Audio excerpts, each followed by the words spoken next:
Hey there everybody, this is Austin, Best I Can Afford Antiques channel. I thought I'd talk about packing fragile items. I'm sending this Kelmis Fernandez glass decanter set out.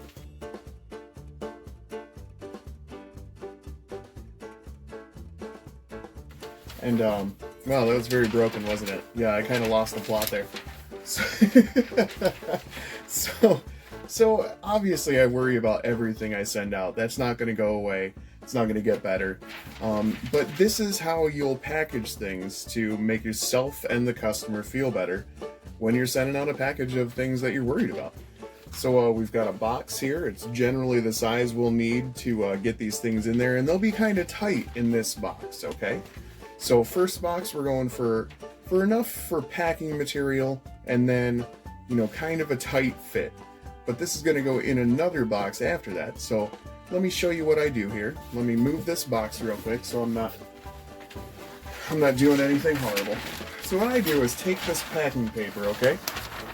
I get this at one of those big stores that everybody goes to all the time, and it's like $11 for 220 sheets. I think it's the best deal on packing paper I've found. So I crinkle this up just like this with both hands, and I make a little loop,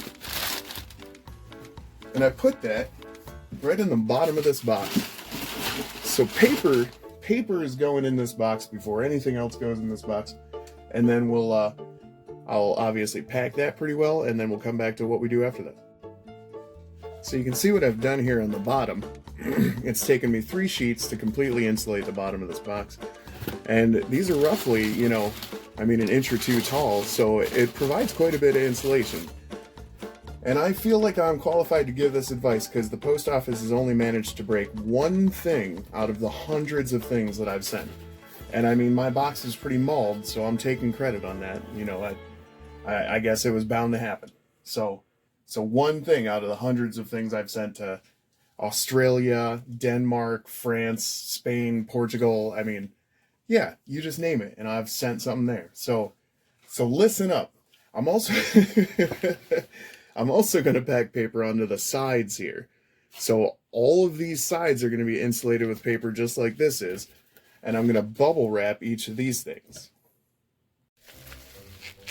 Alright, so taking our first glass, I'm going to put a corner of the bubble wrap there. I'm going to wrap it all the way around this. I'm going to stuff the top in there. And then I'm going to fold this end up. So it's a pretty well encased little thing, okay? And you can use as much bubble wrap as you want. It's fine. I use the big bubbles because I feel like they're a little more stable. And then I'll obviously tape that shut. And what I like to do is use painter's tape because that's very easy to pull off. Especially if I'm sending it to somebody that's elderly or something. I'd like them to be able to get into it no problem, but the fact is I don't know where my painter's tape is, so I'm using packing tape to tape this bubble wrap, and I apologize. One thing I should mention when you're bubble wrapping stuff, you'll end up with folds one way and the other. So if you see that one side has like 2 layers of protection already, the side has 1. But if you see that one side has like 2 layers of protection already, obviously put the fold this way, because then you're giving the other side a little more protection. You see where it's a little thinner on this side? But we can't cover it all in 2 layers unless we're using 2 rolls of bubble wrap for each glass, which is a waste because we're using a bunch of paper and 2 boxes, and we should be fine. I also don't know if you knew this, but the bubbles are supposed to go on the outside of the item because it's supposed to give it a crumple zone. You're supposed to break the bubble before you break the item. Alright, we got all of our glasses wrapped here. You should not be able to tell anymore what is in there because there's so much padding on it. I don't know what I'm talking about sometimes. Just figure it out, eh, bud?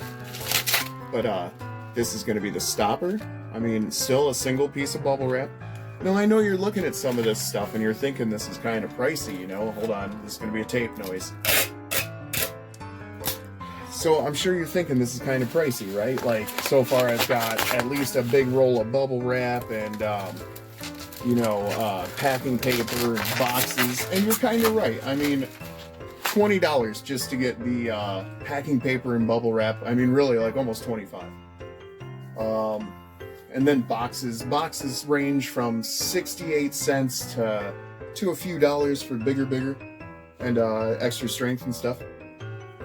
But the money that you put into shipping these correctly, you get back, because you're not going to have to refund people for broken things. You're not going to have to, you know, I mean, that's basically it. You're not going to lose customers. Because obviously, if you know, this video, I should mention, is precursored by having seen that someone received a piece of Murano glass in the mail in a USPS priority flat rate envelope. Can you imagine sending a piece of glass in an envelope, padded or not? That's not acceptable. So we're gonna wrap the decanter now, and I'll show you what that looks like when I'm done. All right, now is it pretty? No. Well, it doesn't have to be. It's got like 2 to 3 layers on each piece of this decanter. It's a fair portion of the value of the set, so take care of it, you know, make sure it's safe during transit. Like I said, you know, if you sell things for big money, you don't want to have to refund the person because you didn't take enough care in shipping. So, I mean, that's where this all is, you know, this is making us money by ensuring that we spend the right amount of money on getting things where they belong safely. Alright, so this is the bottom layer of the first box. I'm gonna stuff paper over these glasses right here and put the other glasses around in here. So we'll have this fully packed up, and then we'll pack even more paper on top of it. You see there's paper on the walls, there's paper in between all of these pieces here. So I mean, in addition to the bubble wrap, so even though it's tight, I don't think these can move around and jog into each other or anything. They literally have to like crush this box to get any bad things to happen to it. I'm knocking on wood right now. Alright, so this is our finished interior box. Everything's bubble wrapped, everything's going to get more packing paper stuffed on these sides and on top before I tape up the box.